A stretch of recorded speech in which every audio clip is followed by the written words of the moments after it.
ჩვენ ვლაპარაკობთ ხოლმე თანამედროვეობაზე. აი თანამედროვეობა მოიტანა რომ ეკლესიას დაშორდნენ. რაც უფრო თანამედროვე ხარ, ჩემი გადმოსახედიდან მით უფრო ქრისტიანი ხარ და მარტივი ახსნა აქვს ამ. ვერავინ ვერ იქნება ქრისტესთან თანამედროვე. ჩვენ რაც არ უნდა გავაკეთოთ, რაც არ უნდა გამოვიგონოთ.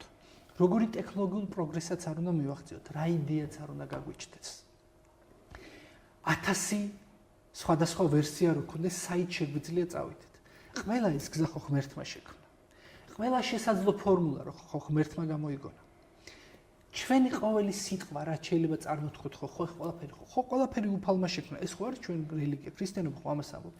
ამიტომ როგორ შეიძლება რომელიმე თაობა რაიმე ტიპის ტექნოლოგიურმა პროგრესმა მოიტანოს ის, რაც უცხოა ღმერთისთვის. შეუძლებელია, ხო? თავისთავად ამას გამორიცხავს ქრისტიანობა. ადამიანმა შექმნას ისეთი რამ, რაც უცხოა ღმერთისთვის, ამას ხო გამორიცხავს ქრისტიანობა. თავისი არსით, იმიტომ რომ ღმერთია ყოვლისშემძლე და შემოქმედი ყველაფრის. ამიტომ ყოველგვარ სიახლეზე, თუნდაც ტექნოლოგიურ სიახლეზე, თუნდაც იდეოლოგიაზე, თუნდაც თაობების მიერ განსხვავებულ მიდგომაზე, მუდმივი კრიტიკით მიდგომა ქრისტეს სახელით, ეს არის ზუსტად ერთ-ერთი მიზეზი, რის გამოც ხშირად ახალგაზრდობის გარკვეული ნაწილი შორდება ხოლმე ეკლესიას და სინამდვილეში ეკლესია ღმერთი არის სიბრძნის, თანამედროვეობის, ტექნოლოგიური პროგრესის დედაწყარო. ყველაფერი იქ მიდის. უბრალოდ სიკეთეა, სიმართლეა.